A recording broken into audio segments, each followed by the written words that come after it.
பண்ணுங்கள். இங்கே பார்த்தீங்கன்னா உங்களுக்கு தெரியும், நான் வந்து பூசணிக்காவை வந்து ஸ்கின்னை ரிமூவ் பண்ணாமல் போட்டுட்டேன். நீங்கள் அந்த மிஸ்டேக் பண்ணாதீங்க நீங்கள் பண்ணும்போது. மற்றபடி வந்து டேஸ்ட் வந்து ரொம்பவே சூப்பராக இருந்தது. கண்டிப்பாக நீங்கள் ட்ரை பண்ணி பார்க்கலாம். ஸோ நான் வந்து தேங்காய் பேஸ்ட்டு, தேங்காய் கூட சீரகம் ஆட் பண்ணி போட்டிருக்கேன்ல, ஸோ அந்த பேஸ்ட்டை வந்து இதில் ஆட் பண்ணிவிட்டு அதுக்கப்புறம் நான் தனியாக வேக வச்ச பருப்புமே இதில் ஆட் பண்ணிக்கிட்டேன்.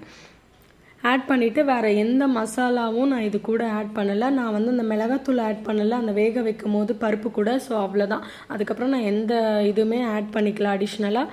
அவ்வளோதாங்க, நம்மளோட குழம்பு வந்து ஆல்மோஸ்ட் ஃபுல்லாக ரெடி ஆகிடுச்சு. இப்போ நம்ம தாளித்து ஊற்றிட்டோன்னா நம்மளோட பூசணிக்காய் அரைச்சி விட்ட தேங்காய். ஸோ ரொம்பவே சூப்பராக இருந்தது குழம்பு. கண்டிப்பாக ட்ரை பண்ணலாம். இதில் வந்து தக்காளி வெங்காயம் போடாமல் வந்து இன்னொரு இதுவுமே இருக்குது. அது கண்டிப்பாக நான் வந்து ஃப்யூச்சரில் வந்து போடுறேன்.